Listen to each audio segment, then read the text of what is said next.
Hello and welcome, dear awesome Aries, for your horoscope in May 2019. I'd just like to introduce you to Prince Harry, and as you can see, he is a monster. He is 6 months old, so he's had enough, I think. 6 months old, and he's a Bengal. So you'll probably be seeing a lot more of him in my in my horoscopes and all the psychic things that I'll be doing online and here on YouTube.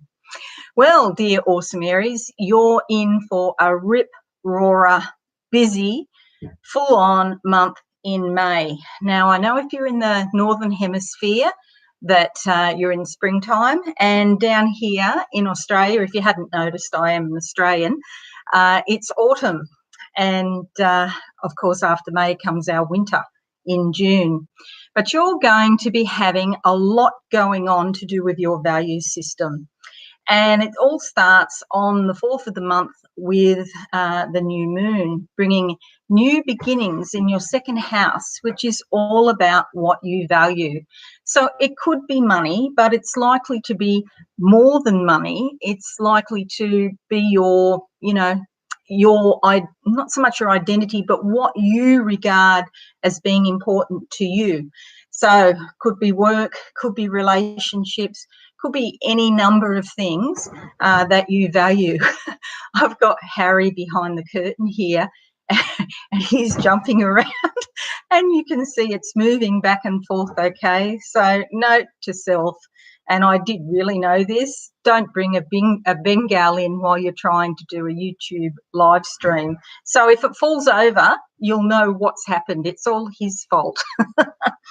Anyway, when the new moon starts on the 4th in your second house, it's also joining the sun and Uranus. So this is going to give you great awareness as to what's happening within yourself.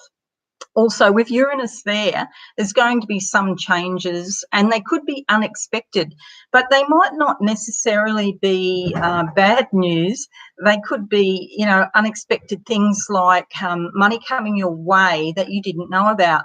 So I got a huge check last week, just completely out of the blue from our taxation department. And it could be like winning the lottery, things like that you just don't expect to happen. Hello, Corrine. Yes. Oh, thank you. I love him too. Yeah. I've only had him 3 months, so he's out of control. He doesn't know anything yet about rules and, how to conduct oneself. But yeah, he's a lovely boy. Okay, so unexpected results. You could also have a lot of creativity going on, and this real inspiration and this real desire to want to do something. It could be money-making ideas. You might think about starting a new business or sort of unexpected and innovative ways of making money. Uranus likes to rule over technology and also things like the internet, electricity. So it could be something online that you're looking at. Okay, on the 7th, Mercury also goes into your second house, and on the 16th, Venus as well. So they're having a real ding-dong party time. So you've got so much activity around what you value in May. It really feels like, to me as a psychic, which is primarily what I do, it really feels like a lot of you are going to be looking at ways of making money in an innovative way, okay?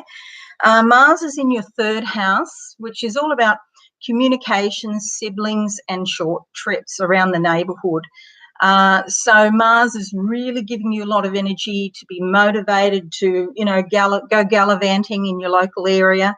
Running around the town, doing jobs and accomplishing things and getting really organised about your communications, okay? And that includes online as well.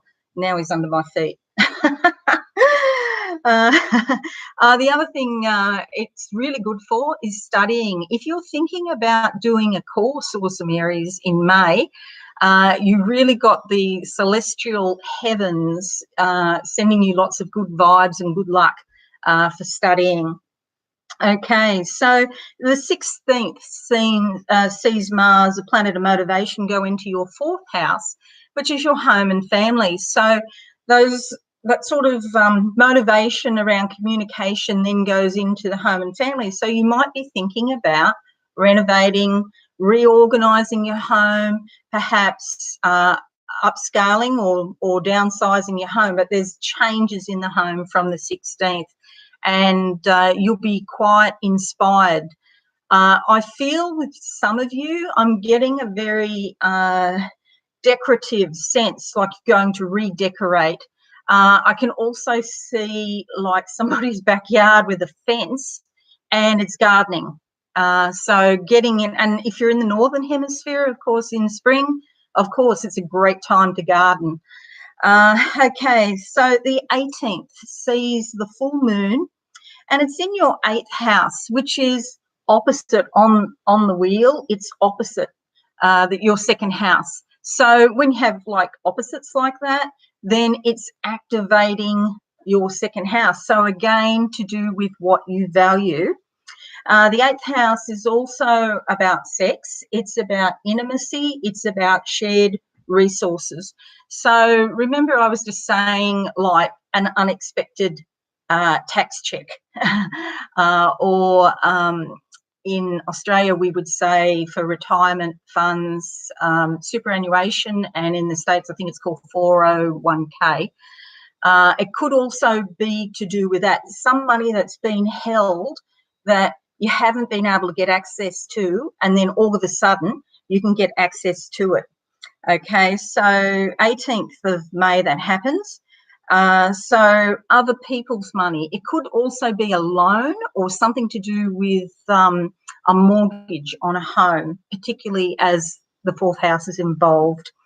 Okay, 22nd sees the Sun and Mercury also going into your 3rd house. So again, awareness, a lot of communication, study is very favourably aspected, and communications generally, okay, really getting your thoughts and your desires out there into the world. So you might go onto YouTube and start a channel or a new channel, or decide to do some videos. You know, sometimes we just sit back for a long, long time. I've had this channel for 12 years, and you just sort of do the odd thing and you don't get really kind of serious about it because there's this thing called life that keeps happening. And so it gets in the way of us doing what we really want to do because we're too busy dealing with every other thing, you know. And so some of you are going to get very focused and motivated and organised about achieving your heartfelt desires. Okay, so for a fair while you actually have the Jupiter in your 9th house, which is the house of higher knowledge and wisdom. And so you, again, that fits in with study, but it's a different type of study. It's a higher aspect, if you know what I mean, the higher mind, rather than just your normal everyday kind of routine type thinking. It's to do with spiritual beliefs as well. It's to do with intelligence, and generally that aspect, it means that your blinkers are coming off and your mind is opening up and there's new horizons for you, okay, in May. So it's going to be a rip-roaring time for you. And I'm just going to have a little focus here now. Yeah, see, straight away I can see a watch, and it's like watch the time. Timing is of critical importance to you, awesome Aries, in May. Don't leave it and put it off and say, well, I'll do it some other time.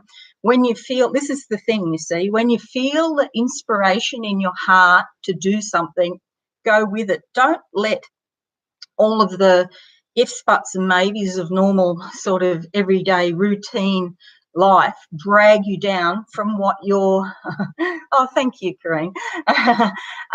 What your heart is really telling you to do. Okay, so I've got these cards here. These are called psychological cards, and they're a zillion years old. Well, they're actually probably 35 years plus. Okay, and we have a background card, and then we have an inner card. So as you can see, this one says power play. All right, so let's have a look might not be negative, it might be positive. So because it depends on what we get on the inner card, which I'm just focusing for you now. Awesome Aries for May 2019. Yeah, they're saying to me, it's in the cards. Your life is in your own hands, dear Aries. You know, so you don't need to be constrained, you know, by what I say. Okay, so this is extremely interesting because here the inner card is somebody writing. So again, it's about communications. And with all that going on in your third house and your second house, you may consider making some money through communications. But as you can see, there's a power play. Now, this could play out with somebody in the outside world, but I actually feel it's more about inside you, that there's maybe an authoritarian type figure saying that you can't do it or you shouldn't do it, or any other number of bloody crappy reasons why you shouldn't be writing or communicating with the rest of the world. And you know what? It's not true, okay? I don't care if it's just a simple article on a blog. You know, I think just sit down and write or live stream or make a video or do something to communicate what you really think and what you really believe with the outside world. And you can learn to negotiate within, okay, in yourself. Learn to negotiate with these different energies within yourself. But if you follow your heart, you will be victorious, okay? The energies are really with you in May, so please don't put it off. Okay, so I'd love to wish you a wonderful month, and may enlightenment bless you in all avenues of your life. I would really appreciate, because as I said before, I've had this channel for 12 years, but I'm going to really ramp it up now. And so I would really appreciate if you liked this video and subscribe. That would help me a lot in really ramping this channel up, because I'm getting older now and I've really got to get my message out in the world. I'm telling you to put your message out in the world. I've actually got to do the same and walk the talk. Okay, have a great month, awesome Aries, and I will see you next month. Okay, bye for now.